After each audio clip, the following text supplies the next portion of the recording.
तो अब हमारे पास जो बचे हुए यूनिट्स हैं हम केवल उन्हीं को डिस्कस करेंगे, और बचे हुए यूनिट्स में से हमारे पास हैं हीट और वेव्स, यानी कि ऊष्मा और तरंगे। तो उसमें सबसे पहली जो यूनिट हम लोग डिस्कस करने जा रहे हैं, और हम लोग स्टार्ट करेंगे वेव्स से यानी कि तरंगों से, और जो दूसरी यूनिट है यानी हीट है उसे हम लोग बाद में डिस्कस करेंगे। तो आप लोग हेडिंग कर लीजिएगा जो भी है last unit of the chapter. तो यूनिट जो भी देना है आप ले लीजिएगा। तो यूनिट मेरे ख्याल से लास्ट होनी चाहिए 10, और यूनिट जो हमारी क्या है, दोलन तथा तरंगे। दोलन तथा तरंगे, दोलन मतलब ऑसिलेशंस, तरंगे मतलब वेव्स। ठीक है, तो इस प्रकार से ये हो जाएगा आपका वेव्स एंड ऑसिलेशंस।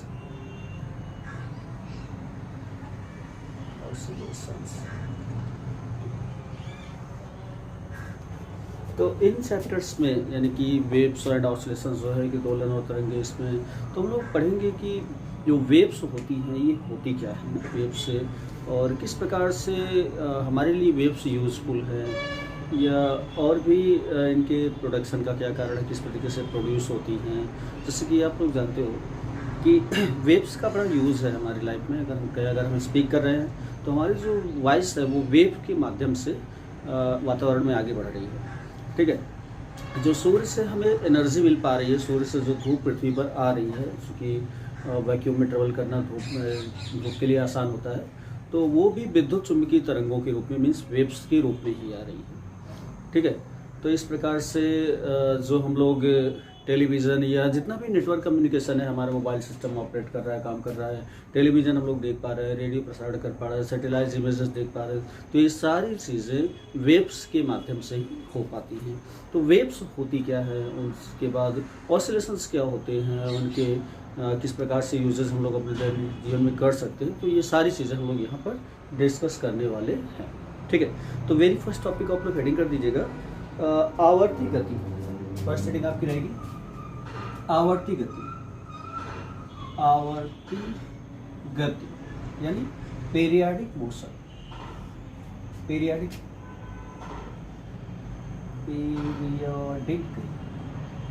मोशन क्या होता है आवर्ती गति? जैसे नाम से ही पता है, पीरियाडिक का मतलब टाइम से होता है। ठीक है, तो जब कोई ऑब्जेक्ट इस प्रकार से अपने गति को करता है, या कोई ऑब्जेक्ट इस प्रकार से मूव करता है कि वो एक निश्चित टाइम इंटरवल पे अपने पाथ को क्या करता है, रिट्रेस करता है, दोहराता है, तो किसी भी ऑब्जेक्ट की इस प्रकार की गति को हम लोग क्या कहते हैं, आवर्ती गति कहते हैं। फॉर एग्जाम्पल, जैसे अगर हम बात करें तो पृथ्वी क्या करती है, सूर्य के अराउंड में, सूर्य के चारों ओर चक्कर लगाती है, और एक चक्कर यानी कि पृथ्वी के चारों ओर सूर्य का एक चक्कर जो है उसे पूरा करने में पृथ्वी 365 दिन का समय लेती है। तो इस प्रकार से अब फिर से 365 दिन बाद एक राउंड कंप्लीट होता है, उसके बाद वो फिर से दूसरा चक्कर लगाना स्टार्ट कर देती है, और फिर से 365 दिन के बाद वो क्या करती है, दूसरा चक्कर फिर से लगाती है। तो इस प्रकार से पृथ्वी जो है एक निश्चित इंटरवल पे, आफ्टर एक defined interval, it is repeating और रिट्रेसिंग इट्स पाथ। ठीक है, so the motion of the earth is periodic motion, या आवर्ती गति हम लोग इसे बोलेंगे। ठीक है, तो थोड़ा थोड़ा लिखते जाइएगा आप लोग कि क्या होता है, क्योंकि लिखना बहुत जरूरी है, हमारे पास मैटर पूरे से। तो आवर्ती गति क्या होता है, जब कोई पिंड किसी निश्चित पथ पर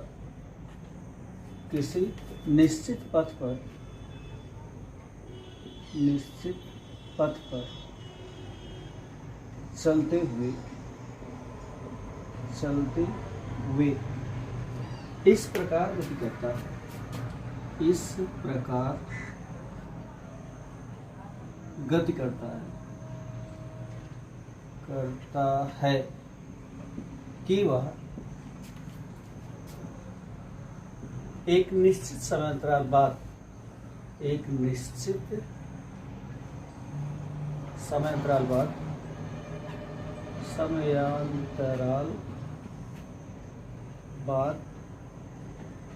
क्या करता है, अपने पाथ को दोहराता है, अपने पथ को दोहराता है, रिपीट करता है, दोहराता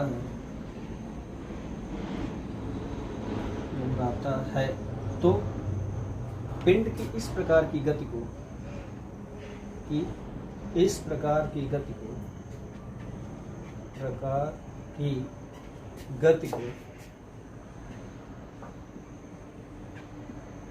आवर्ती गति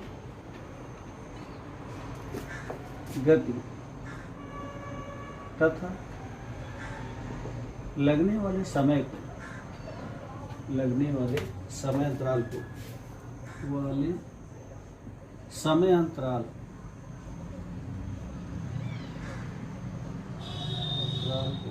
क्या कहते हैं? वो आवर्तकाल कहते हैं। ठीक है, नोट कर लीजिए आप लोग। इस पर हम लोग एग्जाम्पल की बात करेंगे।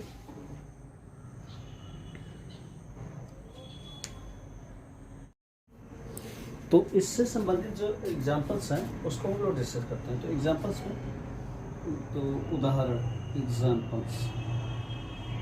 अब जो भी कोई पिंड इस प्रकार से गति करे कि एक निश्चित टाइम इंटरवल के बाद अपने पाथ को रिट्रेस करे, तो उसकी गति को हम लोग क्या बताएंगे? आवर्ती गति बताएंगे। फॉर एग्जाम्पल जैसे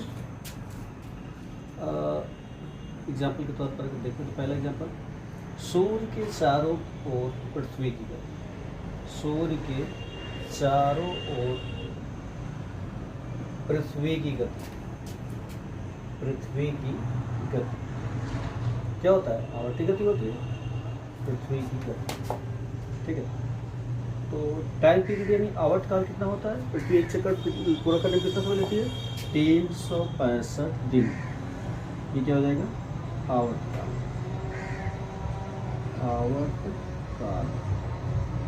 अब अगर सूर्य के चारों ओर पृथ्वी की गति आवर्ती गति है, तो इसी प्रकार से पृथ्वी के चारों ओर चंद्रमा की गति, क्योंकि चंद्रमा पृथ्वी का एक उपग्रह है, तो वो भी तो एक निश्चित टाइम इंटरवल 27 दिन उस घंटे में क्या करता है? टाइम चक्कर पूरा करता है अपना। तो दूसरा, पृथ्वी के चारों ओर चंद्रमा की गति भी, पृथ्वी के चारों ओर चंद्रमा की गति,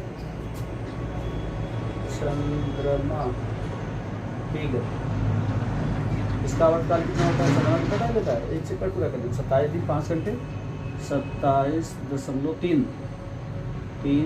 दिन। इस प्रकार से अब अगर हम बात करें कि जो घड़ी हमारे पास एनालॉग क्लॉक होता है, सुई वाली घड़ी कह सकते हो आपको, दीवार घड़ी, तो दीवार घड़ी में जितनी भी सुइयाँ होती है घड़ी की, चाहे वो हम लोग आवर साइड की बात करें, मिनट साइड की बात करें, या फिर सेकंड हैंड की बात करें, यानी कि घंटे वाली सुई की बात करें, मिनट वाली सुई की बात करें, या फिर सेकंड वाली, तो सारी सुइयाँ क्या करती है? आफ्टर एक डिफाइंड टाइम इंटरवल ना, वो क्या करती है? अपने पाथ को रिट्रेस करती है। तो हम ये कह सकते हैं यहाँ पर कि जो घड़ी की सुइयाँ हैं वो भी क्या करती है? आवर्ती गति करती है। पॉइंट नंबर 3 में क्या हो जाएगा? घड़ी के सुइयों की गति, घड़ी के या दीवार घड़ी के सुइयों की। दीवार घड़ी, ध्यान दीजिएगा, दीवार घड़ी नहीं करती, दीवार घड़ी की सुइयाँ करती है। यहाँ पता चला आप लिख दिए कि दीवार घड़ी की गति, सुइयों की गति, ये सब के सब क्या करती है? पीरियाडिक गति यानी कि आवर्ती गति करती है। तो इनमें अगर हम लोग बात करें, पहला ना मिनट वाली सुई, तो या तो घंटे वाली सुई,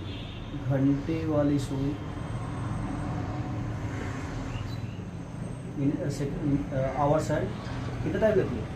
ये लेती है आपका 12 घंटे ना, पूरा रिपीट करने में उसको कितना लगता है? टाइम 12 घंटे लगता है। पूरा स्टार्ट करती है अपना 1 से स्टार्ट करती है, 6, उसके बाद 6, 12, तो 12 घंटे।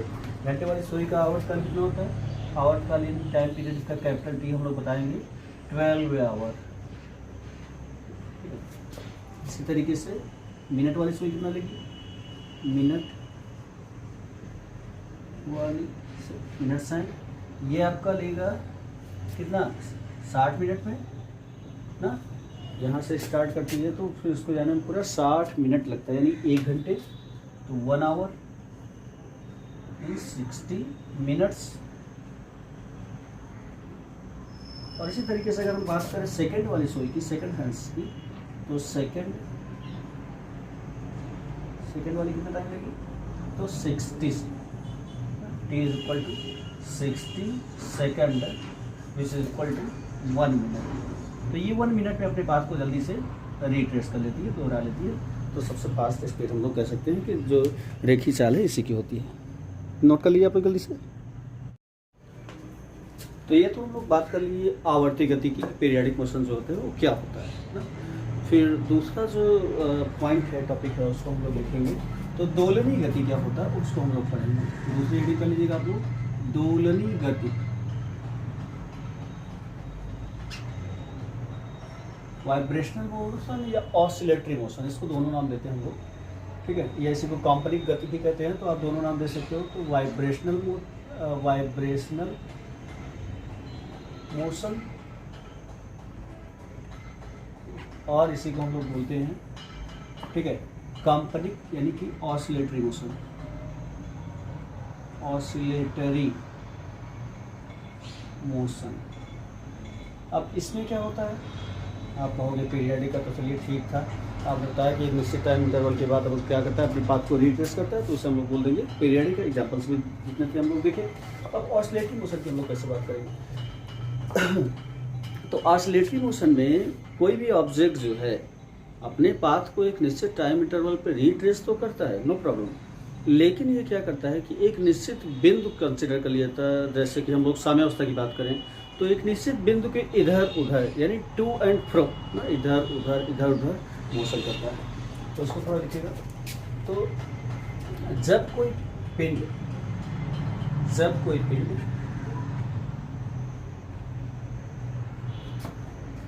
किसी निश्चित पथ पर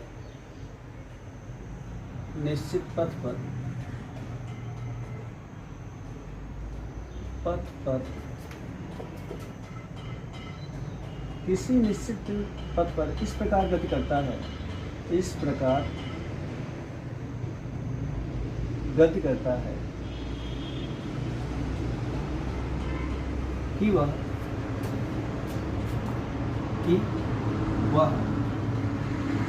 किसी निश्चित बिंदु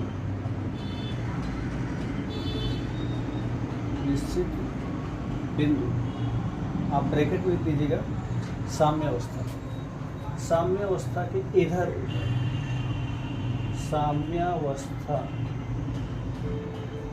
के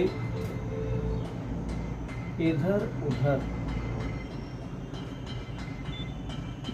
गति करता है। गति इधर उधर मतलब टू एंड फ्रो, इंग्लिश में भी लिख दीजिएगा, हो सकता है मैं कम यूज करूं। टू एंड फ्रो, FRO, ठीक है, इधर उधर किसी निश्चित बिंदु के इधर उधर गति करता है। तो वस्तु की गति को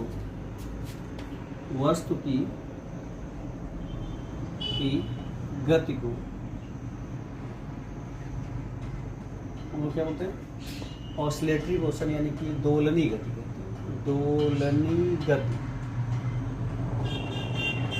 कहते हैं। अब देखिए, दोलनी गति से रिलेटेड हम लोग एग्जांपल्स पर चर्चा करेंगे। तो एग्जांपल्स बड़े ही सरल हैं, इसके और बहुत सारे एग्जांपल्स आपको मिल जाएंगे। एग्जांपल्स, ठीक है।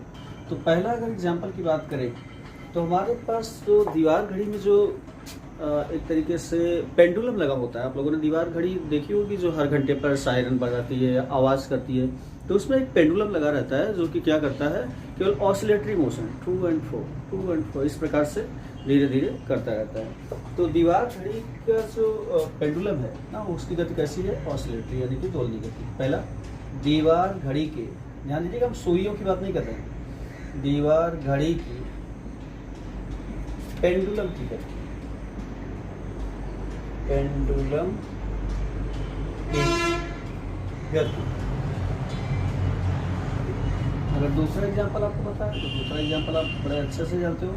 हमारे यहाँ घरों में, गाँव में आप लोग देखे होंगे, जहाँ भी सिलाई मशीन होती है, कपड़ा सिलाई करने वाली, तो मशीन क्या करती है, अप डाउन ना, इस प्रकार से एक निश्चित जो बिंदु साम्यावस्था कंसिडर करके पहले वो अंदर जाती है, फिर उसके बाद जो भी डोरी है उसको पकड़ती है, फिर उसके बाद स्टिचेस करती है, तो सिलाई करती है किस प्रकार से। तो सिलाई मशीन की सुई जो होती है वो कैसे करती है, दोलनी करती है। सिलाई मशीन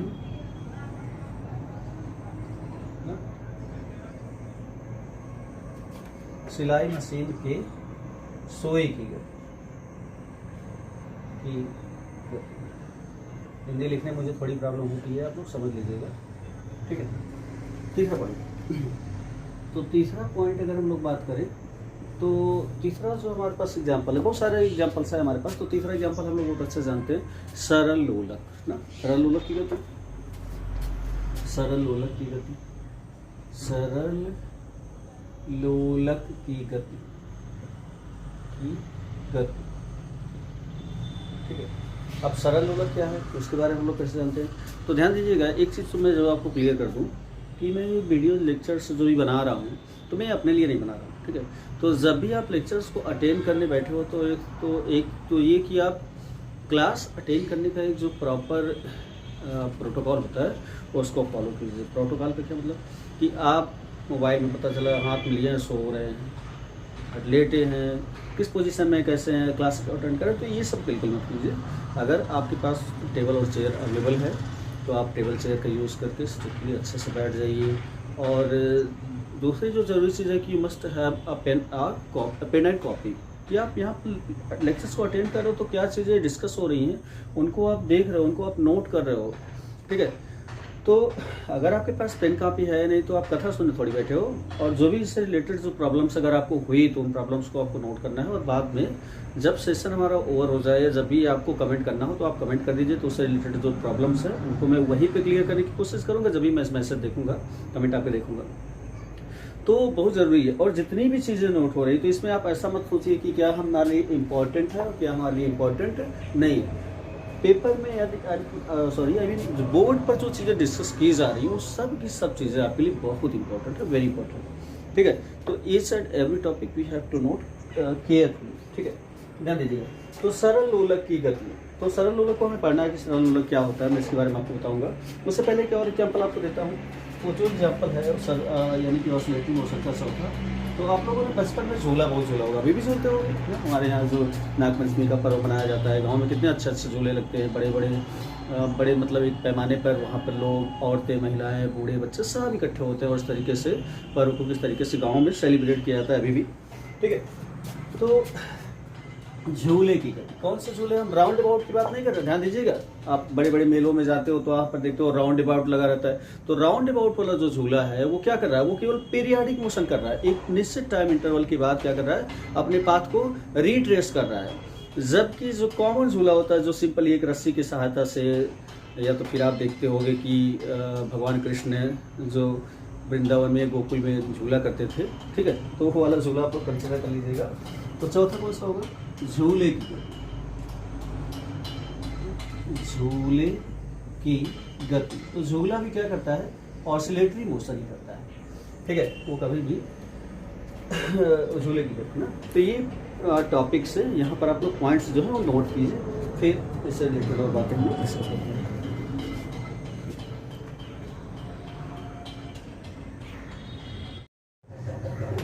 तो अब ये टॉपिक हम लोग जो लिखे थे, सरल लोलक, रेडी कर लीजिएगा।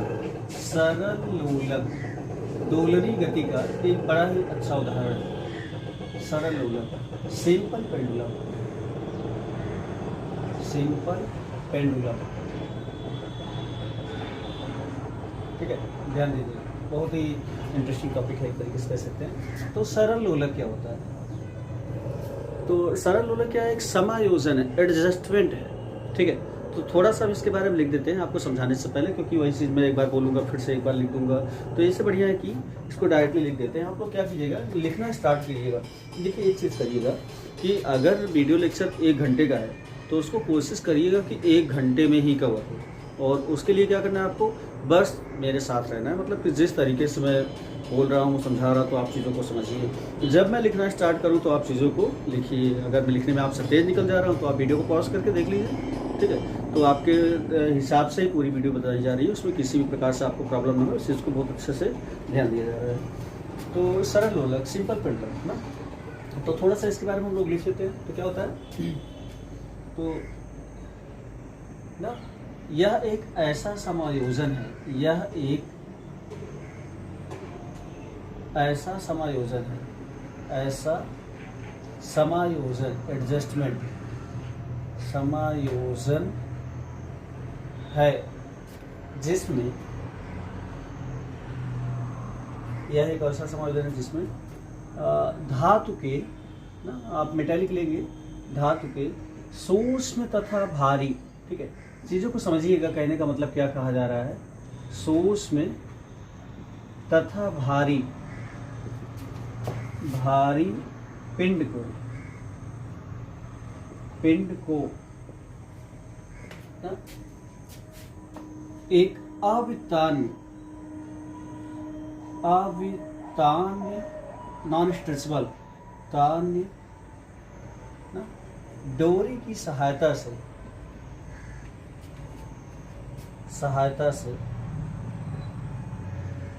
से किसी दृढ़ आधार से लटका दिया जाता है, किसी दृढ़ आधार से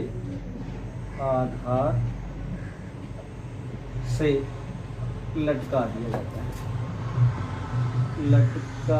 दिया जाता है, ठीक है। तो it is just an arrangement, यह एक ऐसा समायोजन है जिसमें धातु के सूक्ष्म तथा भारी पिंड को एक अवितान्य डोरी की सहायता से किसी दृढ़ आधार से लटका दिया जाता है ना। तो अब इसमें जो वर्ड्स यूज किए पहले हम उसकी बात करें। पहला तो सूक्ष्म तथा भारी, यानी कि जो ऑब्जेक्ट हो आपका मेटेलिक ऑब्जेक्ट रहेगा, जैसे हम लोग कॉपर यूज़ कर सकते हैं, पीतल यूज़ कर सकते हैं, स्टील की बात मत करिए, स्टील, या तो फिर हम लोग लोहा जैसी मेटेलिक चीज़ें यूज़ कर सकते हैं। मतलब इनका आकार तो छोटा हो, बस इतना सा छोटा, कितना ही बड़ा हो, ठीक है, लेकिन इनका वजन जो हो अच्छा खासा हो, मतलब 2-3 कुंटल होने से नहीं है, ठीक है। अच्छा खासा का मतलब कि कम से कम 50 ग्राम 100 ग्राम के, या तो फिर 50 ग्राम के आसपास हो, उससे थोड़ा ज़्यादा 75 ग्राम 80 ग्राम के आसपास हो। तो इस प्रकार का हमारे पास जो पिंड होता है, अगर हम लोग क्या करें, इस पिंड को एक अवितान्य डोरी की सहायता से, अवितान्य डोरी जिसको आप खींचिए तो स्ट्रेचेबल ना हो, मतलब कि वो तने ना, लाइक रबड़ को आप खींचते हो तो क्या तन्य हो जाता है, लेकिन जो डोरी हो आपकी कैसे हो, अवितान्य हो। तो इसके लिए हमारे पास जो डोरी होती है ना, तो उसमें हम लोग यूज़ करते हैं घोड़े की पूंछ का जो बाल है यूज़ किया जाता है। घोड़े की पूंछ के बाल आप देखते हो कितने बड़े बड़े होते हैं, तो उसको आप खींचेंगे तो टूट जाएगा, लेकिन वो अवितान्य होगा, ठीक है। तो इससे इस प्रकार का अरेंजमेंट जो मिलेगा हमें, तो सपोज कीजिए कि हमारे पास क्या है, पहले तो आप कंसिडर कीजिए ये एक रिजिड बेस है, ये आपके पास रिजिड बेस है, दृढ़ आधार। तो इस दृढ़ आधार से हम लोग क्या करेंगे, ये हो गया दृढ़ आधार, यहाँ से हम लोग ये हो गई डोरी की सहायता से ना, डोरी कैसी होगी, एक सीधी और अवितान्य डोरी ना, जो कि तने ना, सूक्ष्म तथा भारी पिंड को हम लोग क्या करते हैं, लटका देते हैं इस प्रकार से। तो इस समायोजन को, इस अरेंजमेंट को हम लोग बोलते हैं सरल लोलक, ठीक है। तो इसमें क्या है, दृढ़ आधार यानी रिजिड बेस, या तो हो जाएगा रिजिड बेस। दूसरा इसे हम लोग बोलते हैं लोलक का गोलक यानी base, sorry Bob, BOB, Bob गोलक होता है। ये आपकी डोरी है ना, अवितान्य डोरी। तो ये तो ठीक है, आपने बता दिया कि सरल लोलक इस तरीके से होता है, ऐसा होता है, हम लोगों ने मान ली कि हाँ चलिए होता है, ठीक है। तो इसका यूज़ हम लोग कहाँ करेंगे, अगर सरल लोलक है तो उसका यूज़ भी निश्चित रूप से होता होगा, तो बहुत ज़्यादा इसका यूज़ भी होता है। और मेनली इसका जो यूज़ होता है वो हम लोग गुरुत्वाकर्षण जी के मान को कैलकुलेट करने के लिए, जी के मान को डिटरमाइन करने के लिए करते हैं। तो आपके क्लास 11th में इसका अच्छा खासा एक्सपेरिमेंट आपकी बुक में दिया है, इवन की जब हम लोगों ने किया था तो हम लोगों ने परफॉर्म किया था, और जी की वैल्यू 9.67 के समथिंग हम लोगों ने पाई थी, ठीक है। तो इधर रहे होंगे कुछ ना कुछ। तो ये आपका अरेंजमेंट क्या है, सरल लोलक है। अब सरल लोलक से हम किस प्रकार से आवर्तकाल निकालते हैं, या हम एक लोलक को डिफाइन कैसे करेंगे, तो उसकी हम लोग बात कर लेते हैं ना। तो अब इसमें हम लोग सपोज कर लेते हैं कि किसी समय ये जो पोजीशन है ना, ये लोलक की साम्यावस्था बोली जाती है, साम्यावस्था या इक्विलिब्रियम, साम्यावस्था, ठीक है, ये लोलक की साम्यावस्था बोली जाती है। तो किसी समय हम इसकी दूसरी केस कंसिडर करें, ध्यान से देखिएगा आप लोग, बहुत ज़्यादा यहाँ पे अटेंटिव रहने की जरूरत है आपको। ठीक है, क्या चीज़ें हो रही हैं, क्या चीज़ें नहीं हो रही हैं, यहीं पे आपको समझ में आ जाना चाहिए। अगर नहीं आ रहा है तो प्रॉब्लम है थोड़ी सी, ये आप पूछेंगे उसके बाद कमेंट करेंगे तो पता नहीं मैं कब देखूँगा कब नहीं, क्योंकि मुझे बहुत सारा पढ़ना रहता है। तो ठीक है, तो ये हो गया, हमने फिर से इसे बनाया, दूसरा फिगर बना लिया। अब हम लोग क्या कर रहे हैं, हम लोग कंसिडर करते हैं कि हम लोगों ने लोलक को एक को डिस्प्लेस किया जानबूझकर, ठीक है, जानबूझकर हम इसे डिस्प्लेस किया और यहाँ पर ले आए, तो इसे यहाँ पर ले आए, थोड़ा सा डिस्प्लेस कर यहाँ। तो ये क्या है, इमेजिनरी स्टेट है, काल्पनिक है, हम लोगों ने माना है कि हम लोगों ने ऐसा किया है। अब देखिए डोरी यहाँ पर क्या होगी, सीधी नहीं रह गई है, तो ऐसा कुछ नहीं होने वाला भाई, डोरी हमेशा सीधी रहेगी।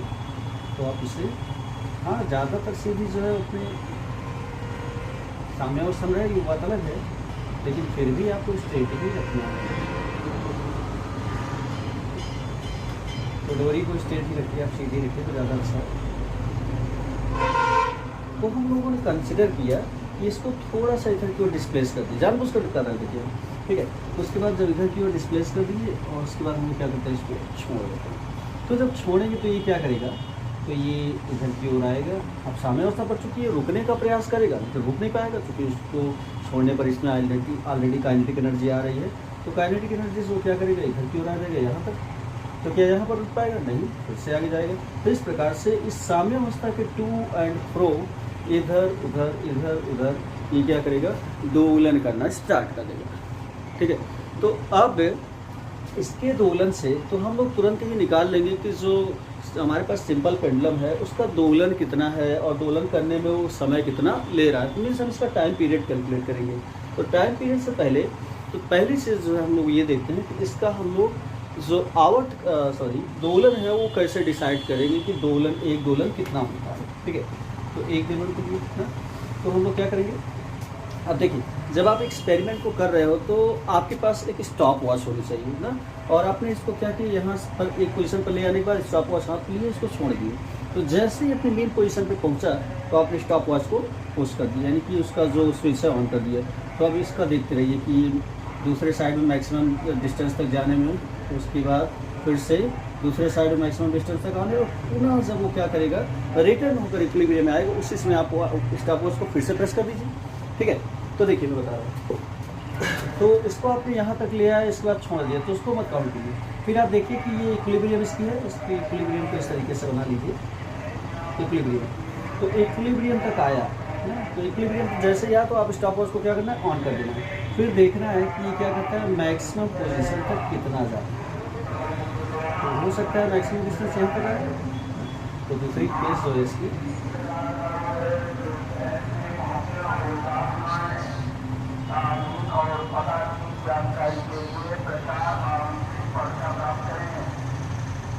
ये लीजिए मैंने इसको भी मान लिया, ठीक है। मान लेते हैं दूसरी पोजीशन यहाँ तक आता है, तो ये क्या करेगा, तो सामने उस तब जैसे ही हमने क्या किया, स्टॉप वॉच का स्विच ऑन कर दिया। फिर ये आएगा एक तरफ मैक्सिमम डिस्टेंस को ट्रेवल करेगा यहाँ तक। जब मैक्सिमम डिस्टेंस को ट्रेवल करेगा अभी आगे नहीं जा पाएगा, ठीक है, क्योंकि इसकी काइनेटिक एनर्जी थी फिनिश हो गई। यहाँ पर आने पर इसकी काइनेटिक एनर्जी पोटेंशियल एनर्जी में कन्वर्ट हो गई। फिर ये क्या करेगा, रिटर्न करेगा। तो रिटर्न करेगा, फिर से उसके बाद अपने पास को रिट्रेस करते हुए फिर से वापस आएगा। तो वापस जाएगा तो यहाँ पर आएगा, लेकिन ये फिर से चूँकि इसके पास इतना ज़्यादा काइनेटिक एनर्जी होती है, यहाँ पर सामने उस तब इसके पास मैक्सिमम काइनेटिक एनर्जी होती है, तो उस काइनेटिक एनर्जी की वजह से फिर से आने नहीं पाता है। तो क्या करता है, दूसरी ओर जाता है। तो दूसरी ओर जाएगा तो फिर से क्या करेगा, मैक्सिमम तक जाएगा, और उसके बाद मैक्सिमम के बाद फिर से वापस आ जाएगा। तो इस प्रकार से अगर हम यहाँ पर 2 पॉइंट्स कंसिडर कर लें, इधर की ओर पॉइंट हम लोग ए कंसिडर कर लेते हैं और इधर की ओर ए डैश कंसिडर कर लेते हैं, है ना। तो एक दोलन को हम कैसे डिफाइन करेंगे, है ना। क्या होता है कि साम्य अवस्था से एक और अधिकतम विस्थापन यानी अधिकतम दूरी ए तक जाने, पुनः ए से वापस लौटकर साम्य अवस्था तक आने, तथा साम्य अवस्था से दूसरी ओर अधिकतम दूरी ए डैश तक जाने तथा पुनः वापस लौटकर साम्य अवस्था तक आने, है? तो यहाँ तक के जो डिस्टेंस है इस पूरे को हम लोग बोलेंगे एक आवर्त का, ना। तो सॉरी एक दोलन। तो एक दोलन को हम लोग डिफाइन कर रहे हैं यहाँ पर। तो आप फिगर बना लीजिएगा, सारे फिगर्स इंपॉर्टेंट है आपके लिए, बहुत इंपॉर्टेंट है। और यहाँ पर लिख दीजिएगा कि एक दोलन, वन ऑसिलेशन क्या होता है, वन ऑसिलेशन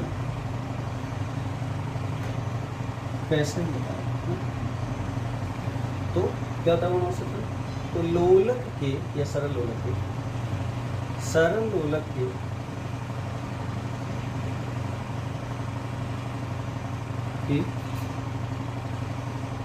गोलक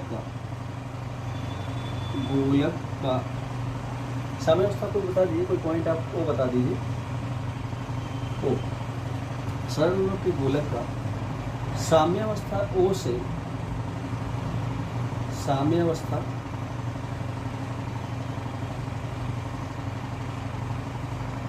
ओ से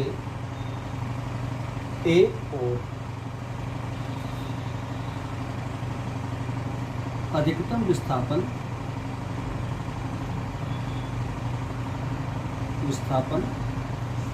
या अधिकतम दूरी के, विस्थापन दूरी सही है, अधिकतम दूरी ए, दूरी पर स्थित दूरी कहते हैं, अधिकतम विस्थापन पर स्थित बिंदु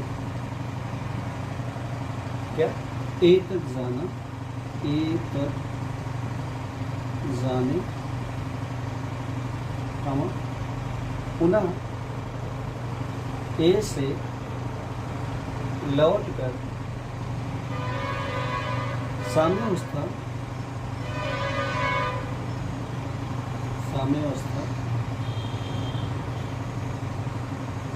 ओ तक वापस आने तथा साम्यावस्था की दूसरी ओर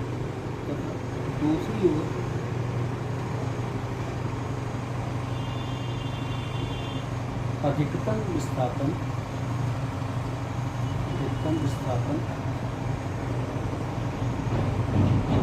पर स्थित बिंदु ए डैश तक जाने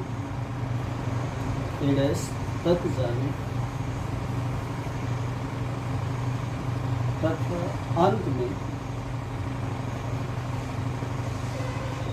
पुनः लौटकर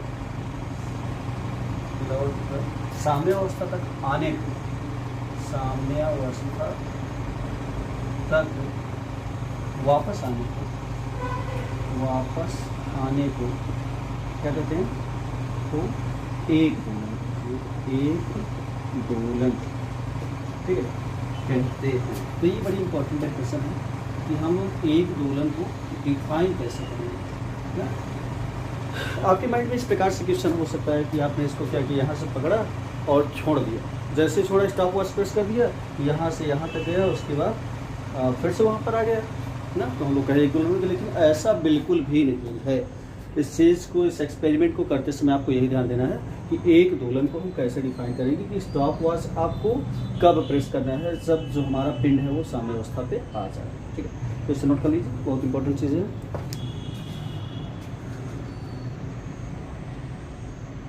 ठीक, तो अगली हेडिंग हमारे पास जो इस टॉपिक से रिलेटेड यानी इस चैप्टर से रिलेटेड है वो है प्रत्यानयन बल। हेडिंग कर लीजिएगा आप लोग, प्रत्यानयन बल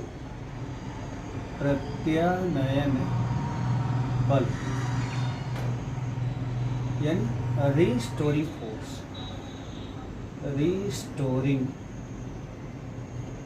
फोर्स। तो ये एक आवर्ती बल है, आवर्ती मतलब पीरियडिक फोर्स है, जो कि नाम से ही आप लोग को स्पष्ट होगा कि रीस्टोरिंग, जो अपनी इनिशियल स्टेट को रीस्टोर करने का प्रयत्न करता है, रीस्टोर करने की कोशिश करता है। जैसे रीस्टोरिंग फोर्स की अगर बात करें तो आप लोग के अंदर भी बहुत होता है। आप लोग किसी भी चीज़ को आसानी से कहाँ मानते हो, आसानी से कहाँ बदलते हो। अगर आपको बोला जाए कि आप ये काम करो, पढ़ाई लिखाई पर ध्यान दो, अपनी आदतों को बदलो, नहीं, हम नहीं बदलेंगे, हम नहीं सुधरने वाले हैं ना।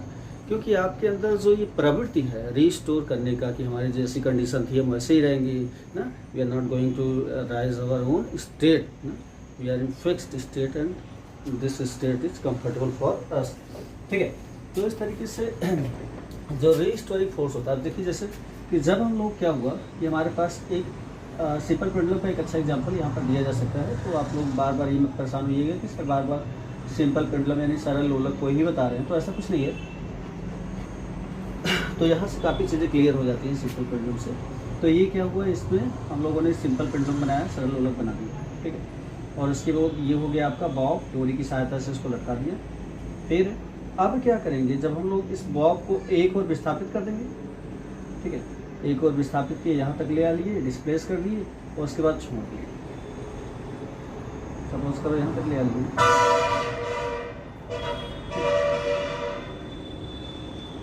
तो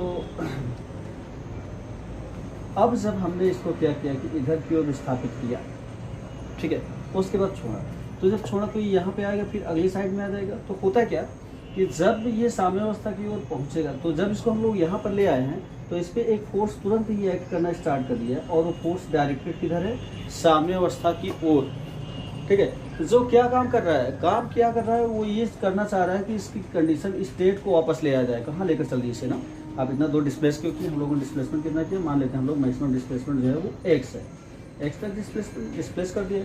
तो ये फोर्स जो यहाँ पर एफ है, ये क्या करेगा कि इसको अपोज करेगा कि नहीं ऐसा बिल्कुल नहीं होना चाहिए, हमारी जो स्टेट है वो वही रहनी चाहिए, ठीक है।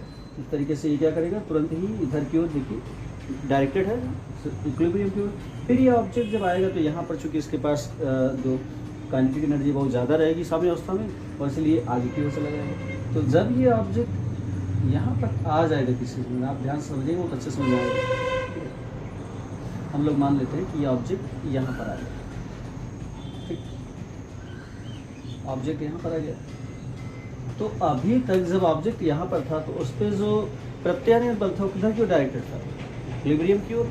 लेकिन जब ऑब्जेक्ट इसके आगे निकला तो प्रत्यावन बल ने क्या किया, अपनी डायरेक्शन फिर से, यानी इस डायरेक्शन में ना रहकर फिर से ये क्या करेगा, डायरेक्शन को चेंज कर लेगा।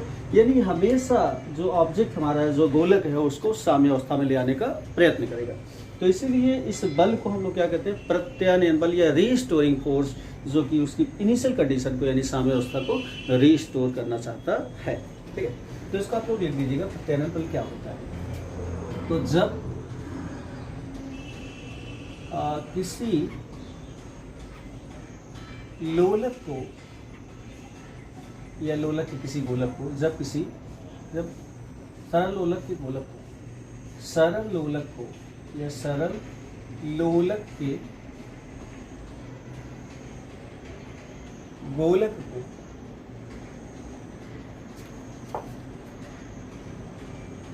साम्यावस्था से एक ओर विस्थापित करके, साम्यावस्था से एक ओर विस्थापित करके,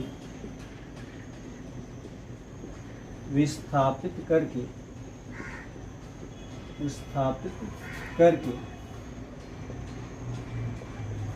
छोड़ दिया जाता है, छोड़ दिया जाता है।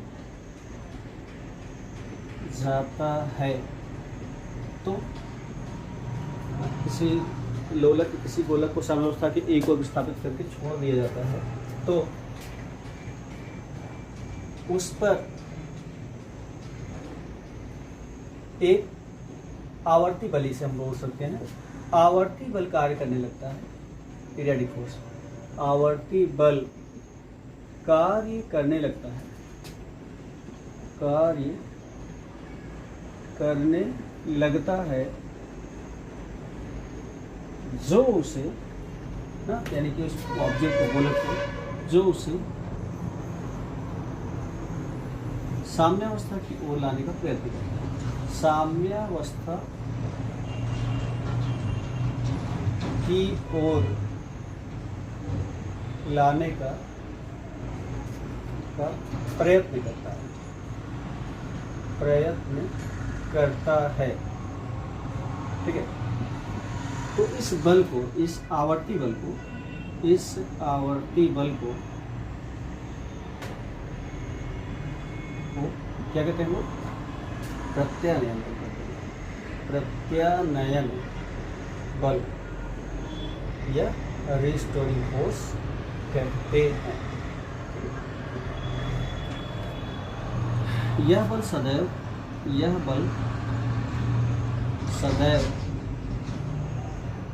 साम्यावस्था की ओर दृष्ट होता है, साम्यावस्था की ओर दृष्ट होता है, की ओर दृष्ट होता है तथा इसकी दिशा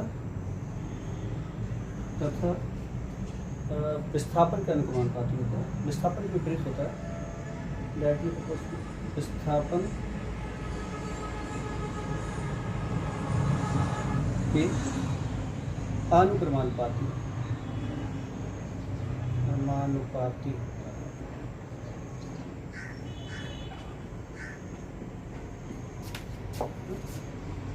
अर्थात इसकी दिशा विस्थापन के विपरीत होती है, इसकी दिशा विस्थापन के विपरीत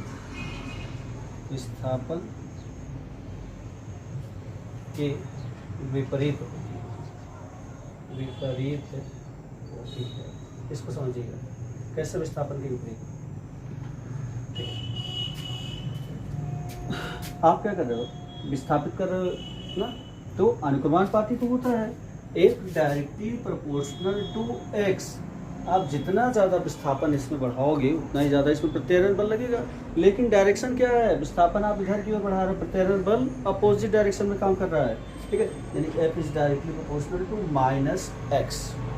माइनस किसका मतलब कि प्रत्यानयन बल विस्थापन के अनुक्रमानुपाती और प्रत्यानयन बल की दिशा उसके विपरीत होती है। ठीक है, तो प्रोपोर्शनलिटी हटाएंगे तो कोई कांस्टेंट आएगा, हमेशा सब लोग जानते हैं।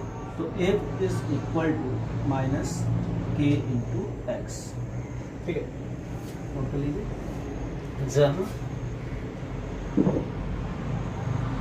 के एक नियतांक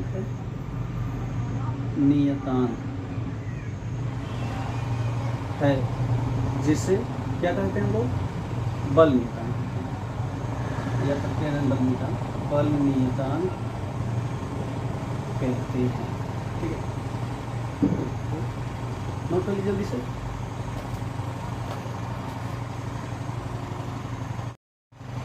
चलिए नेक्स्ट पॉइंट हम लोग रीडिंग करते हैं, यहाँ पर डिस्कस करते हैं, और जो अगला पॉइंट है वो हमारा वो चैप्टर के नाम से संबंधित है। तो सरल आवर्ती गति, सरल आवर्ती गति, ये सरल आवर्त गति,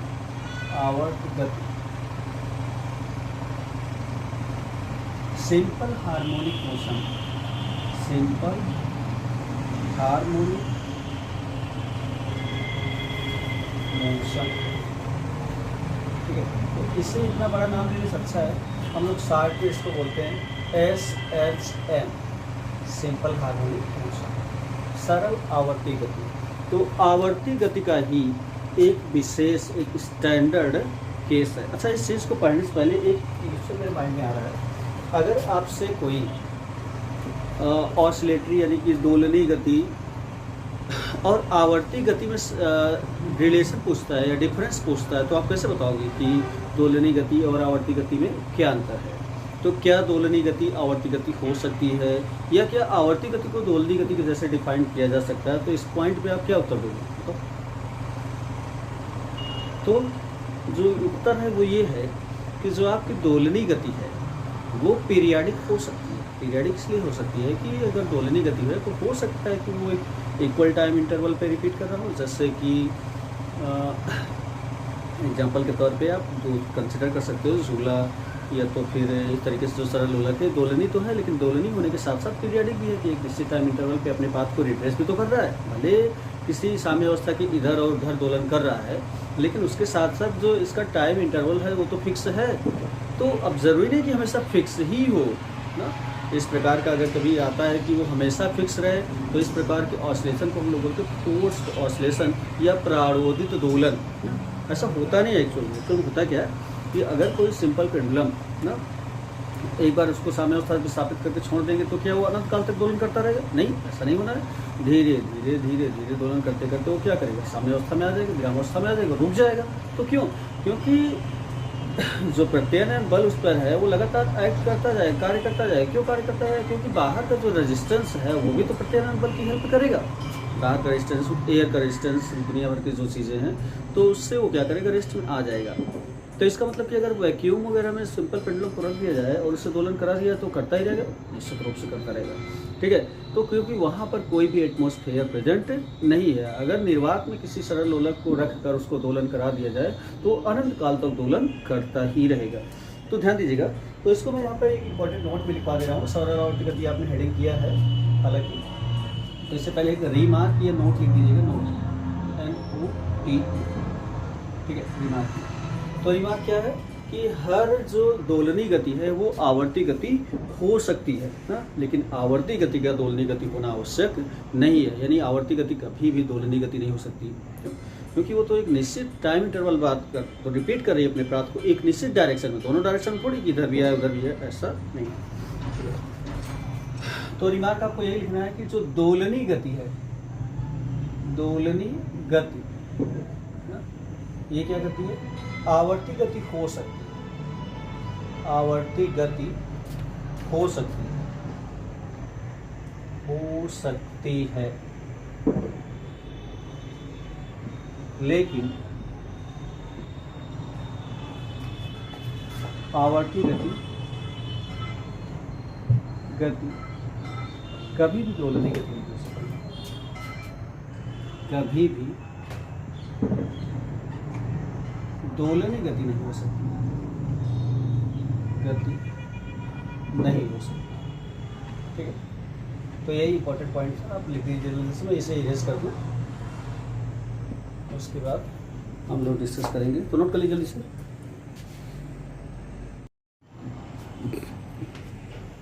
तो सरल आवर्त गति ना, मैंने आपको बताया कि सरल आवर्त गति जो है वो आवर्ती गति का एक स्टैंडर्ड केस है, स्पेशल केस है आप कर सकते हैं। तो इसमें क्या होता है, तो लिख दीजिए आप लोग थोड़ा सा, क्योंकि टाइम हमारे पास कम बचा है। तो जब कोई वस्तु ना, या जब कोई पिंड, जब कोई पिंड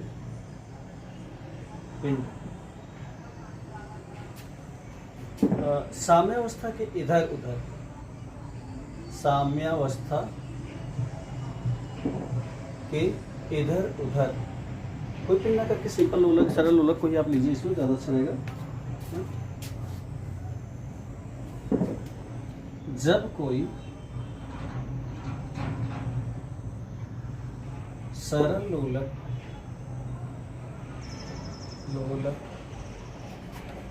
साम्यावस्था के इधर उधर, साम्यावस्था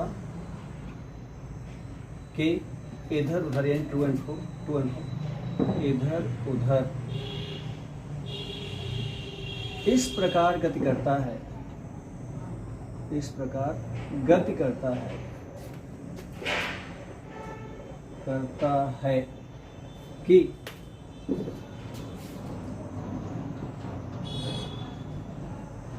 गोलक पर कार्य करने वाला, गोलक पर कार्य करने वाला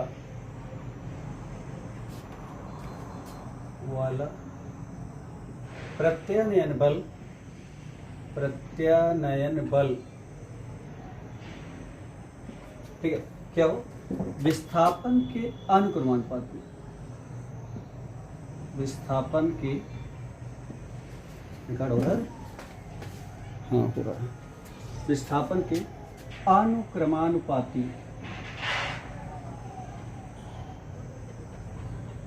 हो तथा बल अथवा त्वरण की दिशा, बल अथवा त्वरण की दिशा क्या हो? साम्यावस्था की ओर दिष्ट, साम्यावस्था की ओर दिष्ट हो, और दिष्ट हो। तो इस प्रकार के इस प्रकार की गति को सिंपल हार्मोनिक मोशन या सरल आवर्ती गति SHM कहते हैं। ठीक है, तो सरल आवर्ती गति के जो प्रतिबंध हैं, तो प्रतिबंध लिख दीजिए, ये कंडीशंस प्रतिबंध, तो 3 प्रतिबंध हैं मेनली, तो उसमें कंडीशंस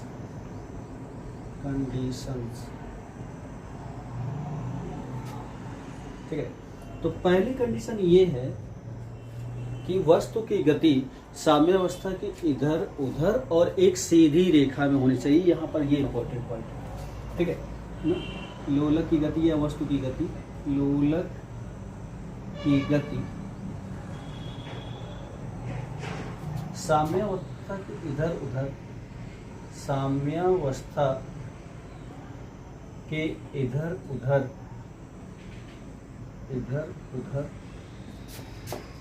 ठीक है, इधर उधर कैसे होनी चाहिए, एक सीधी रेखा में होनी चाहिए, सीधी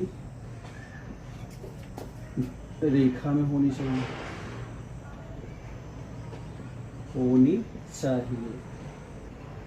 ठीक है। दूसरी कंडीशन क्या है, दूसरी कंडीशन ये है कि जो प्रत्यानयन बल है वो हमेशा प्रत्यानयन बल, नयन बल विस्थापन के अनुक्रमानुपाती होना चाहिए, विस्थापन के अनुक्रमानुपाती होना चाहिए।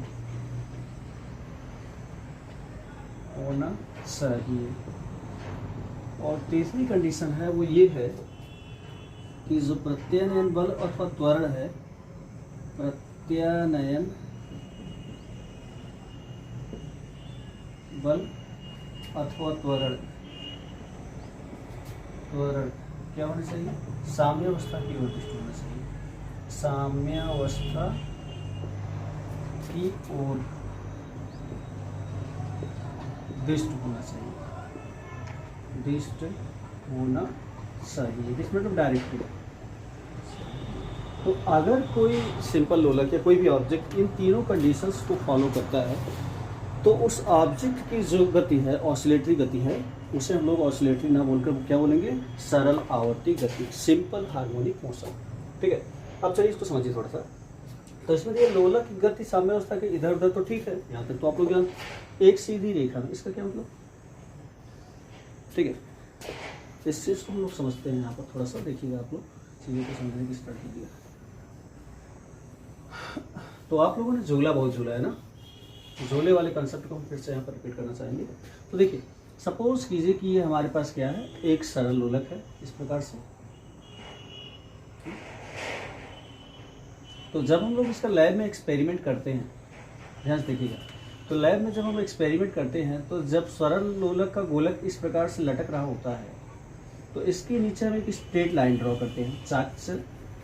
अब इस स्ट्रेट लाइन ड्रॉ करने का मतलब क्या होता है कि स्ट्रेट लाइन ड्रॉ किया गया, इससे एडवांटेज में क्या मिलेगा। तो इस स्ट्रेट लाइन को केवल इसलिए ड्रॉ किया जाता है, इस स्ट्रेट लाइन की सहायता से ये देखा जाता है कि जो हमारा मोशन हो रहा है, ठीक है, वो एक सीधी रेखा के अनुदिश हो रहा है कि नहीं। हो सकता है कि जो इस प्रकार से, ठीक है, तो आप क्या करेंगे, तो इस चीज़ के लिए कि हमारा मोशन जो है, यानी कि जो गोलक का मोशन हो एक स्ट्रेट लाइन के अनुदिश ही रहे, इसको करके बताया जाता है अच्छे से, तो आपको ज़्यादा अच्छे से क्लियरली समझ में आएगा, ठीक है ना।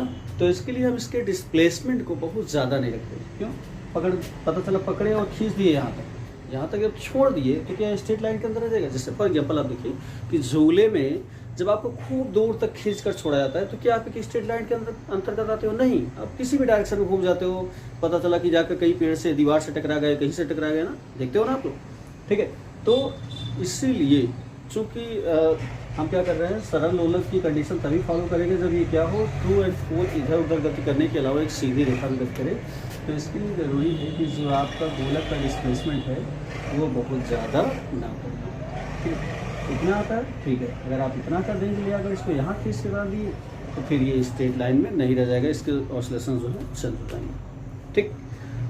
तो यहाँ पर टॉपिक को कवर करते हैं। और ध्यान दीजिएगा मेरी बातें फिर से कि जब भी आप बैठिएगा नोट करने तो एक पेन कापी बढ़िया बाकायदे अपनी फेयर नोट्स को लीजिएगा, उसमें नोट कीजिएगा सारी चीज़ें आपकी नॉलेज से इम्पोर्टेंट रिलेटेड है उससे। और हाँ, एक चीज़ तो जो मैंने आज तक कहा नहीं आप लोगों को, थैंक यू वेरी मच। आप लोगों ने जिस तरीके से हमारी सहायता किया, तो इतने जल्दी 1 महीने के अंदर हम लोग 200+ सब्सक्राइबर्स पहुंच गए थे। इसके लिए मैं आपको बहुत बहुत थैंक्स करना चाहता हूं। और जो ज़रूरी चीज़ है कि अगर जो नीडी बच्चे हैं जिनके पास एजुकेशन अवेलेबल नहीं हो पा रहा है या तो जिनको पढ़ने में दिक्कत हो रही है, तो हम यहाँ पर फ्रीली पढ़ा रहे हैं, फ्री ऑफ कॉस्ट पढ़ा रहे हैं, तो उनसे बोलिए कि वो अपना चैनल को ज्वाइन करें। ठीक है, thank you very much. Like share and comment. Thank you.